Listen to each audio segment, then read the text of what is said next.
Every great new invention is compared to sliced bread, but this novel technique will turn that bread into particularly delicious toast.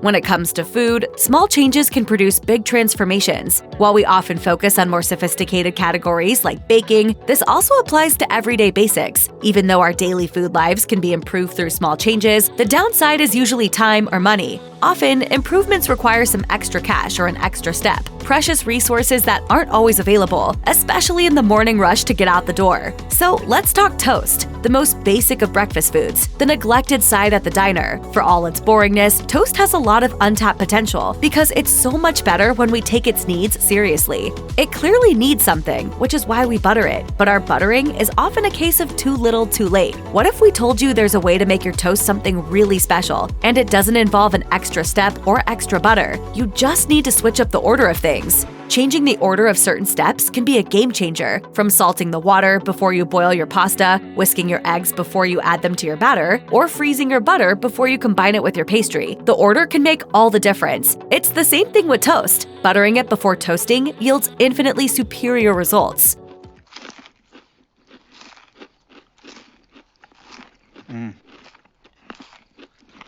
Good sauce.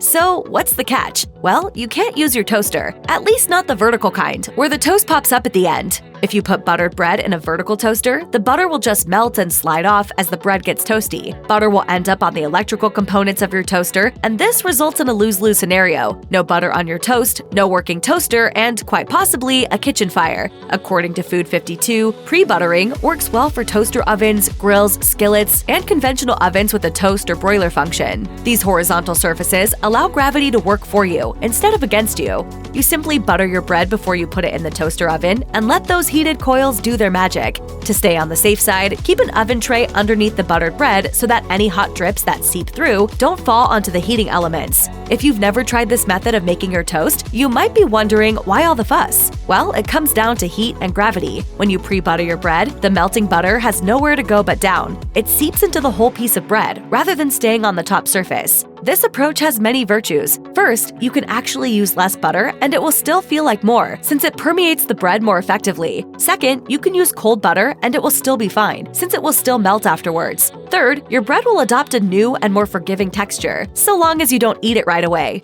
Oh God, I pierced the toast! Plus, as award-winning cookbook author Raquel Pelzel told Food 52, the sugars in the butter caramelize a little when heated, adding an additional layer of flavor. While this way of buttering your bread requires no additional time, money, or effort, if you're up for experimenting, you can do even more. Pre-buttered bread is the perfect blank canvas for a bevy of toast options. According to Epicurious, this is ideal for cinnamon toast, since both the butter and sugar will caramelize in the heat. But it doesn't stop there, as any sort of compound butter will sink better into your bread as it cooks, honey butter being an obvious choice. But you don't need to stay sweet. Savory toast made with garlic and herbs takes your breakfast in an entirely different direction. But be sure to watch your toast if you've slathered it with compound herb butter, because the greens can be quick to burn. The many advantages of pre-buttering apply to any bready substance that gets heated or toasted. Cornbread, muffins, bagels, the sky's the limit. Pre-buttering is probably the best thing to happen to toast since sliced bread.